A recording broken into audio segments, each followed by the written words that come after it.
ꯑꯍꯥꯟꯕꯃꯛꯇꯗ ꯋꯥꯔꯤ ꯆꯐꯨ ꯆꯦꯅꯦꯜꯒꯤ ꯃꯥꯏꯀꯩꯗꯒꯤ ꯃꯌꯥꯝꯕꯨ ꯇꯔꯥꯝꯅ ꯑꯣꯛꯆꯔꯤ꯫ ꯏꯪꯈꯣꯜ 7 ꯁꯨꯕ ꯇꯥꯡꯀꯛ ꯉꯁꯤ ꯑꯃꯨꯛ ꯄꯨꯗꯨꯅ ꯂꯥꯛꯆꯔꯤ꯫ ꯋꯥꯔꯤ ꯑꯁꯤ ꯀꯔꯤ ꯀꯝꯗꯧꯕꯅꯣ ꯍꯥꯏꯕꯗꯨ ꯃꯌꯥꯝ ꯑꯃꯨꯛ ꯄꯨꯟꯅ ꯇꯥꯃꯤꯟꯅꯔꯁꯤ꯫ ꯁꯣꯝꯗꯗꯤ ꯑꯌꯦꯡꯕꯤ ꯑꯃꯗꯤ ꯃꯃꯥ ꯏꯕꯦꯝꯍꯜ ꯐꯃꯨꯡꯗ ꯐꯝꯗꯨꯅ ꯂꯩꯔꯤ꯫ ꯑꯇꯩ ꯆꯠꯈ꯭ꯔꯤꯁꯤꯡ ꯑꯗꯨ ꯀꯔꯤꯕꯨ ꯊꯣꯛꯑꯝꯗꯣꯏꯅꯣ ꯈꯟꯕꯗ ꯋꯥ ꯃꯆꯦꯠ ꯑꯃꯐꯥꯎ ꯉꯥꯡꯅꯗꯦ꯫ ꯀꯣꯟꯅꯊꯪꯗ ꯃꯤꯄꯥꯏ ꯆꯥꯎꯕꯤ ꯑꯌꯦꯡꯕꯤꯅ ꯃꯃꯥꯗ ꯍꯪꯉꯛꯏ꯫ ꯏꯃꯥ, ꯇꯥꯃꯣ ꯍꯣꯏꯗꯣ ꯀꯔꯤꯁꯨ ꯇꯧꯔꯝꯃꯣꯏꯗ꯭ꯔꯥ? ꯃꯈꯣꯏꯒꯤ ꯃꯋꯥ ꯑꯝꯇꯁꯨ ꯇꯥꯈꯤꯗ꯭ꯔꯤ꯫ ꯏꯕꯦꯝꯍꯜ, ꯀꯔꯤꯁꯨ ꯇꯧꯔꯝꯃꯣꯏꯗ, ꯄꯥꯈꯠꯀꯅꯨ, ꯄꯥꯡꯈꯟꯗꯁꯨ ꯈꯟꯖꯤꯜꯂꯨꯅꯨ꯫ ꯑꯗꯨꯒ ꯉꯥꯏꯍꯥꯛ ꯑꯃꯨꯛ ꯇꯨꯃꯤꯟꯅ ꯂꯩꯅꯔꯦ꯫ ꯑꯗꯨꯕꯨ ꯁꯨꯝ ꯈꯟꯖꯤꯜꯂꯨꯔꯒ ꯅꯤꯡꯉꯝꯂꯛꯇꯕꯅ ꯍꯦꯜꯂꯕ ꯏꯕꯦꯝꯍꯜ ꯇꯞꯅ ꯃꯃꯧ ꯅꯨꯄꯤꯗ ꯍꯥꯏꯔꯛꯏ꯫ ꯏꯕꯦꯝꯃ, ꯑꯩꯁꯦ ꯌꯥꯝꯅ ꯄꯨꯛꯆꯦꯜ ꯄꯤꯛꯄ ꯍꯥꯏꯕꯗꯣ ꯑꯣꯏꯔꯨꯔꯦ꯫ ꯑꯌꯤꯡꯕꯤ ꯃꯃꯥꯗ ꯌꯦꯡꯉꯛꯏ, ꯑꯗꯨꯕꯨ ꯀꯔꯤꯃꯠꯇꯗꯤ ꯍꯥꯏꯗꯦ꯫ ꯏꯕꯦꯝꯍꯜꯅ ꯃꯈꯥ ꯑꯃꯨꯛ ꯇꯥꯔꯛꯏ꯫ ꯑꯩꯅ ꯑꯩꯒꯤ ꯑꯄꯤꯛꯄ ꯋꯥꯈꯜꯗ ꯏꯃꯧꯕꯨ ꯃꯤꯔꯥꯏꯔꯨꯔꯦ꯫ ꯑꯌꯤꯡꯕꯤꯗꯤ ꯊꯣꯏꯅ ꯀꯔꯤꯁꯨ ꯈꯨꯝꯗꯅ ꯑꯗꯨꯃꯛ ꯇꯥꯗꯨꯅ ꯂꯩꯔꯤ꯫ ꯃꯃꯥ ꯑꯁꯤꯅ ꯃꯉꯣꯟꯗ ꯃꯤꯔꯥꯏꯔꯦ ꯍꯥꯏꯕꯁꯤꯐꯥꯎ ꯃꯁꯥꯗꯤ ꯍꯥꯟꯅꯁꯨ ꯁꯨꯛꯈꯪ ꯈꯜꯂꯨꯗꯕꯅꯤ꯫ ꯑꯗꯨꯕꯨ ꯃꯃꯥ ꯑꯁꯤꯅ ꯍꯥꯏꯔꯛꯄ ꯋꯥꯍꯩꯁꯤꯡ ꯑꯁꯤꯗ ꯇꯞꯅ ꯇꯞꯅ ꯃꯃꯥ ꯑꯁꯤꯅ ꯃꯇꯧ ꯀꯔꯝꯅ ꯋꯥꯈꯜ ꯈꯟꯈꯤꯕꯒꯦ ꯍꯥꯏꯕꯗꯨ ꯈꯪꯂꯛꯏ꯫ ꯑꯩꯅ ꯑꯩꯒꯤ ꯏꯃꯧ ꯅꯪꯕꯨ ꯌꯥꯝꯅ ꯁꯥꯎꯅꯤꯡꯈꯤ꯫ ꯏꯁꯨ ꯐꯪꯗꯦ, ꯏꯁꯨ ꯏꯃꯤꯠꯇ ꯎꯗꯦ ꯍꯥꯏꯗꯨꯅ ꯅꯪꯕꯨ ꯌꯥꯝꯅ ꯂꯥꯟꯅ ꯂꯧꯈꯤ꯫ ꯌꯨꯝ ꯑꯁꯤꯗ ꯅꯪꯁꯦ ꯃꯤꯇꯣꯞ ꯑꯃꯅꯤ ꯍꯥꯏꯅꯕꯨ ꯈꯜꯂꯨꯏ꯫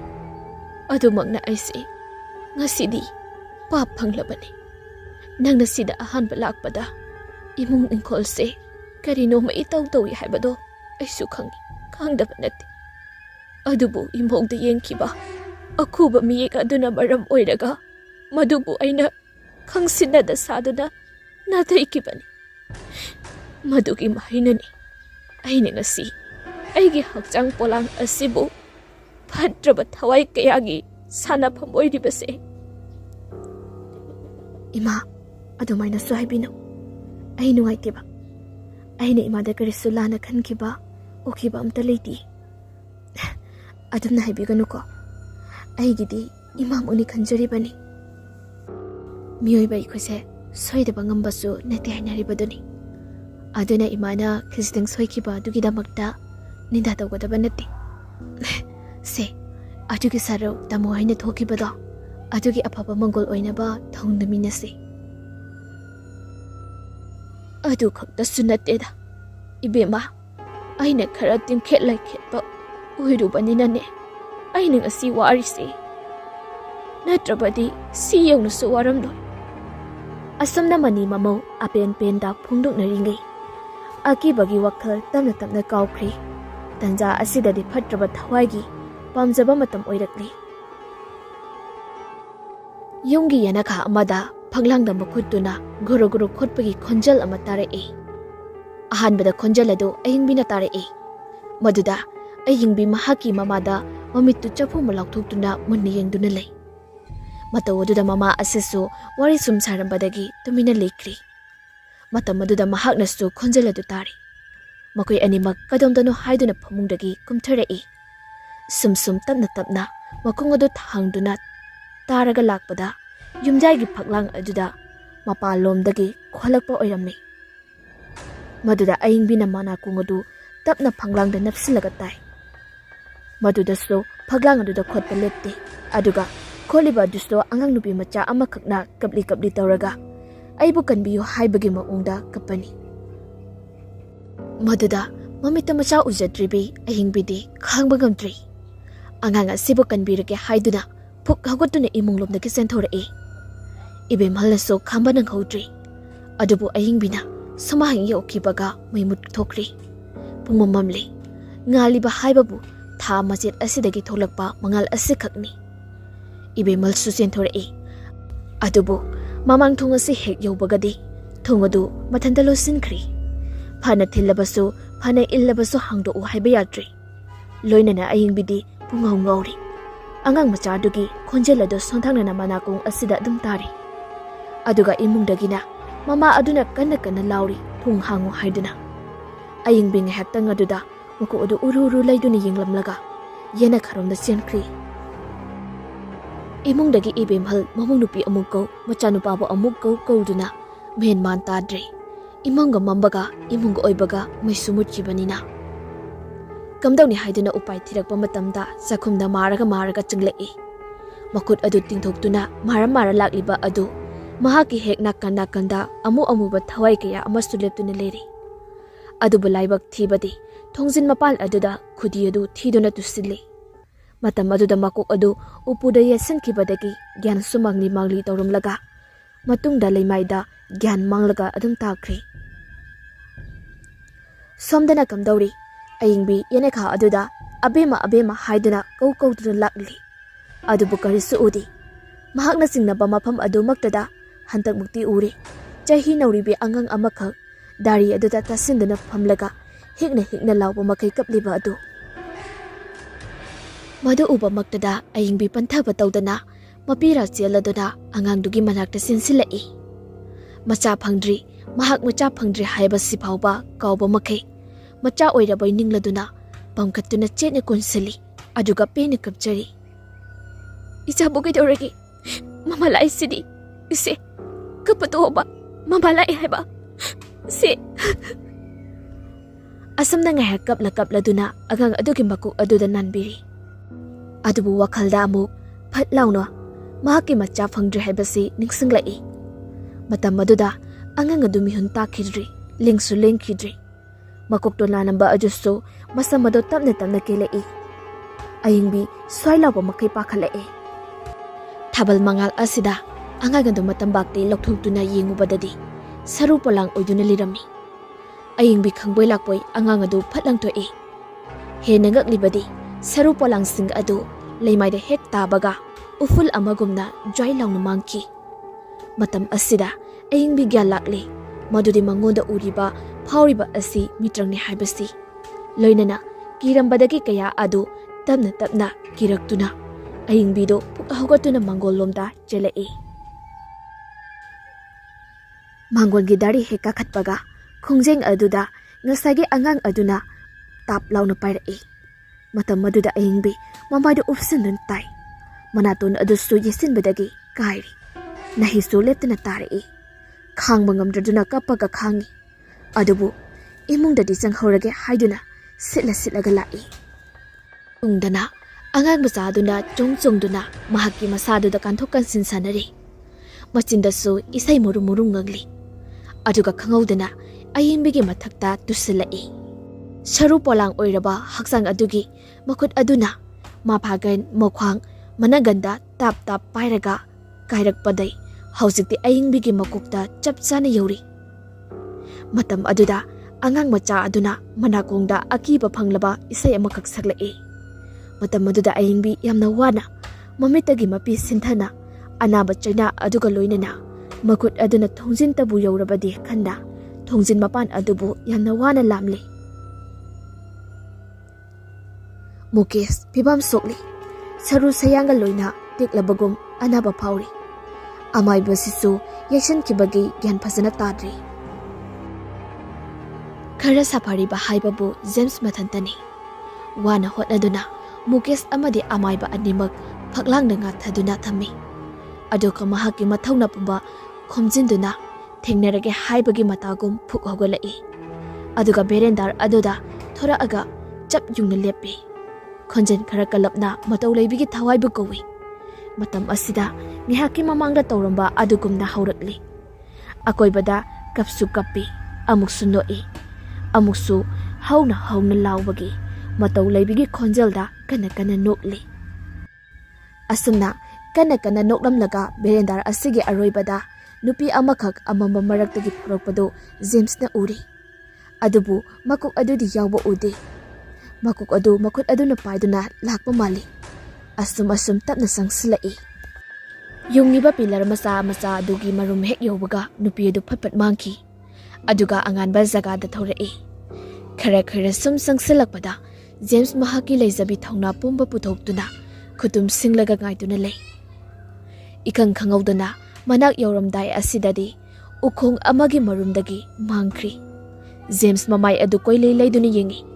Tumnonda lakpra haiduna onthoktuna amu yengubadadi ngasagi phebam dumaktada Mathagtagi longna yantharaga mahaki mamai mapa chap chana lerambada James maning khara handoi khangbui lakpoi. Madu ubada thawai aduna khakna nokpa horai. Upai leitraba kari tawgodoino khangdraba tawfam khangdraba James machinda thauna pomba puthok natuna pambai thirai. Karino nangna pamli base ai khoida awaba piri basi kaigino kanagi thawai buno nangna pamli se aigi thawai pamabadi aigi thawai se laru law aduga kanagumba abattagi thawai dadi nangna lawba yaroi. Wai si tamle thawai aduna amukasu mangkri aduga nokna akoiba asida nungsitkumna koi pai pairi. Hena saungninglaba James to amuka makha tanal hairei. Lao nangna pamaga aigi thawai se laru law. Matam asidadi matau leibigi thawai aduna tapna thorai. Mahaki hek mamangda musin muba samlang marektagi mamit namana yinglakpado James hainadabadi phawi. Adubu thauna phana leptuna lei. Madu ubada James sauna wamaka taba lepte. Karigino nangna ikoida asuk yamna olibase nangi apamado loinama hayo aina ngamdaba bigani. Handak muti matau leibido yamna hauba amadi akiba khonjelda kablakle.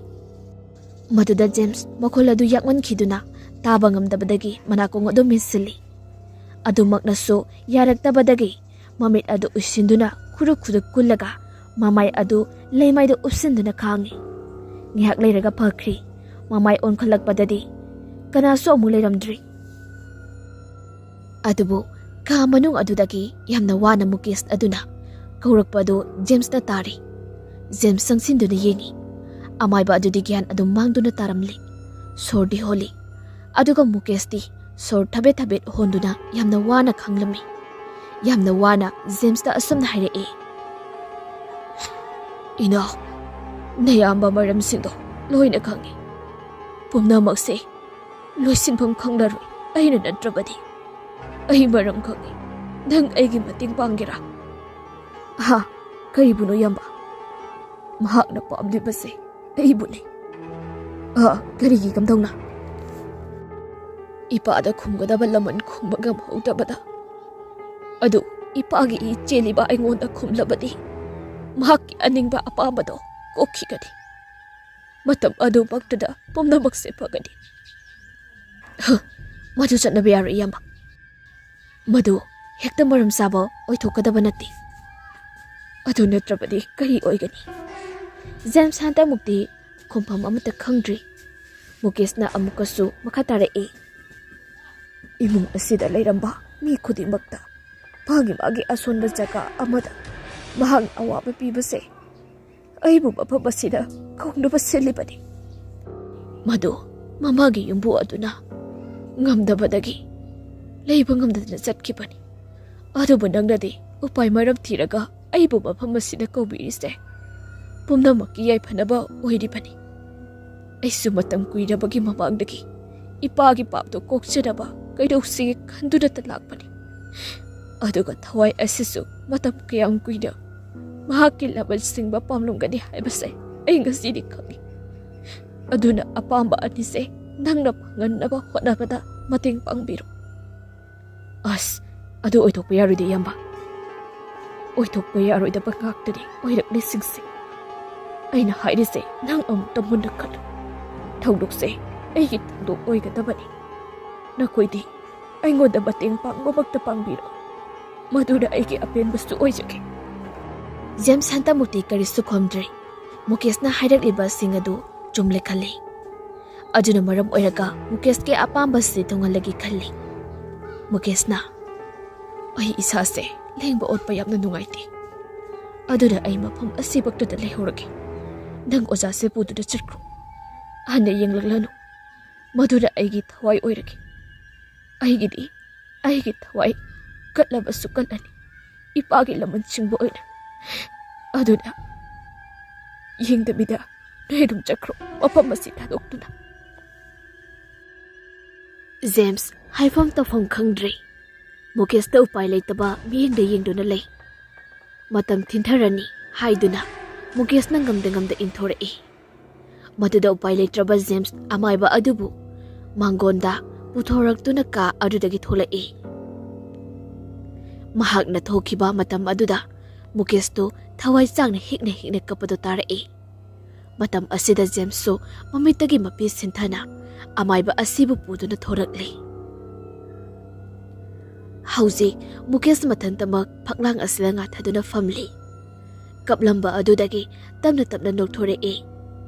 Mamita mahaki nushiraba mapabu urei. Mapa aduna matam aduda aranba thabak tawrurabaso upari kaya tawduna maran adubu miyam mangda kupsilabaso mahaki hek masa Mukesh tadi sit nana liduna tamlamani. Mahaki thamoinungda chakliba machak sing adu. Minung silaitana mama machagi thawai lawkhiba adu lirambani.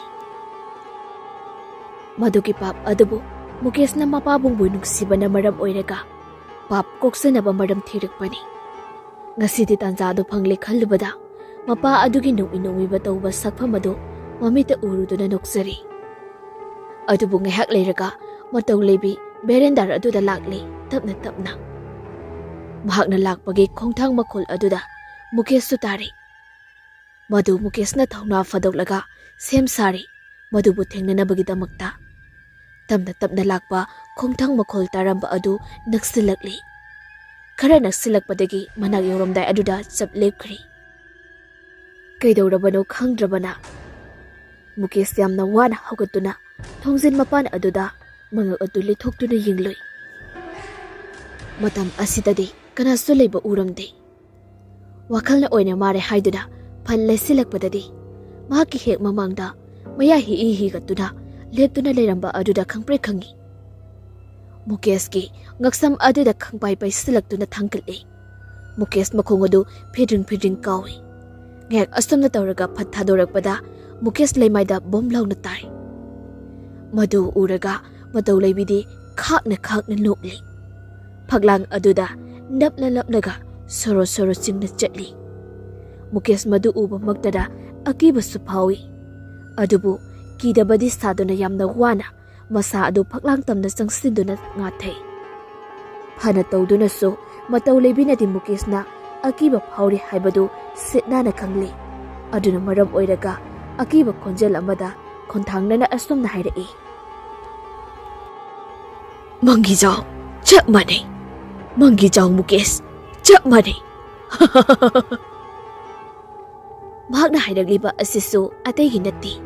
Mukesh ki sakfam asi mapabunga ayam saruk mane. Manabagi sang haibabu samat amadi saban phawu mane. Aduna maram oiraga mataw leibigi thawai asina Mukesh ki thawai bu laman khumba oina lawba pami. Asumna mataw leibi khakna noklamlaga mangkhri amu. Aduga leiriba ka asiso ahangba malang amagumna lamhang amagumna onthokri. Mukesh inganga mataw aduda.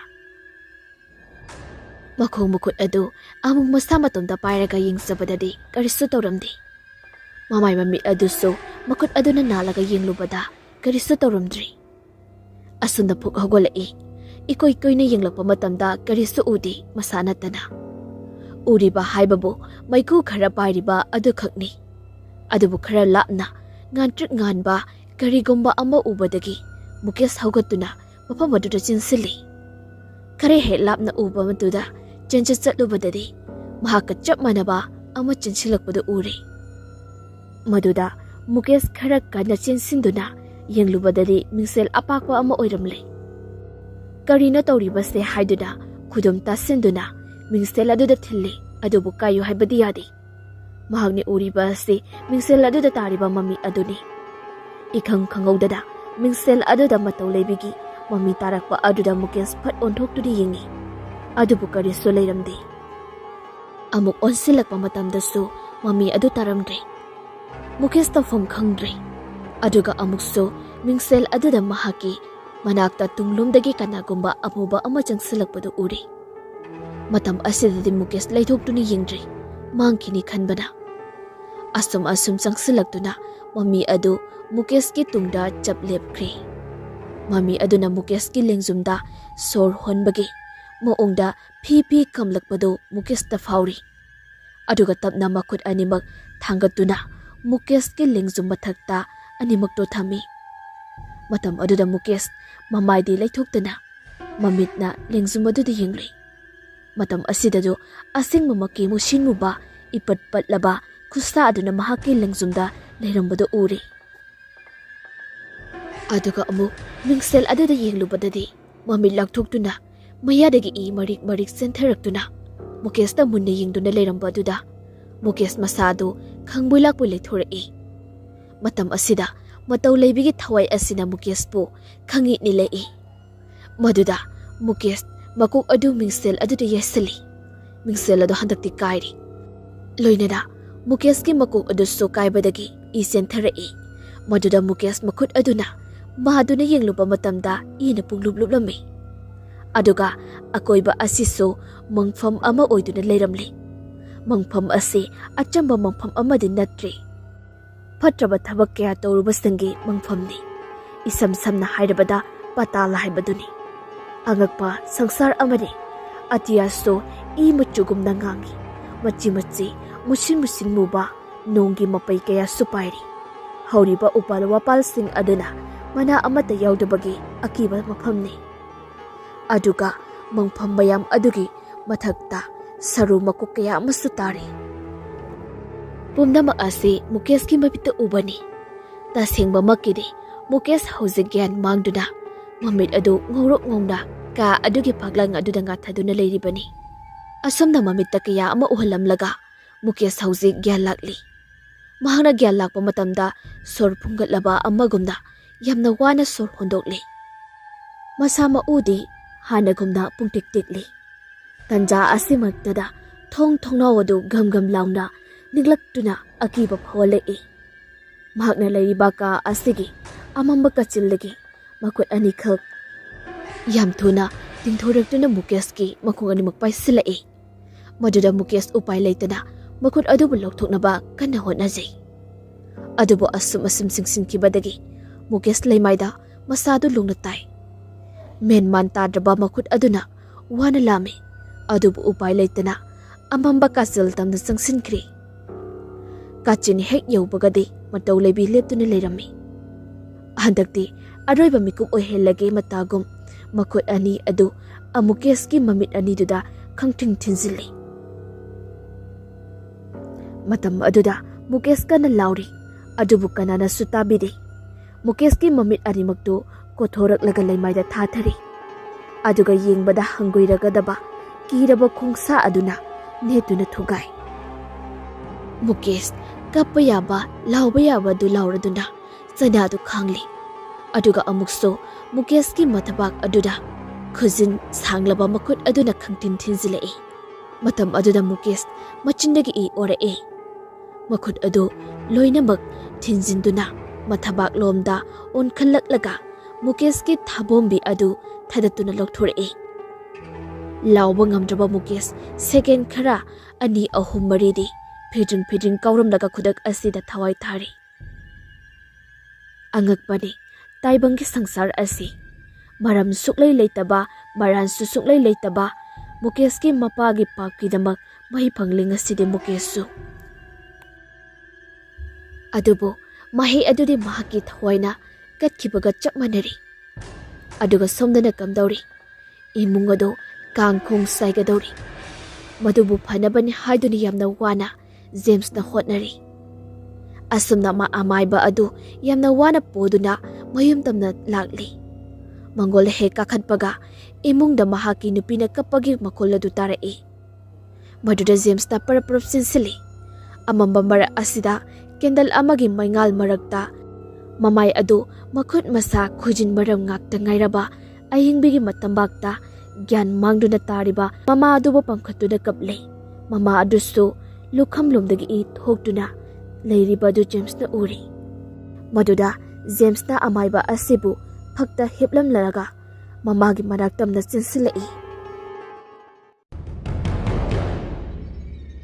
Ngasigidi matang asida loijari wari asibu pathokchaba matamda narrator ehakna soikhrabasu ngakpiramo. Aduga wari asi mathangi episode na kari kamdawbona habadusu haying amuk tapindarasi.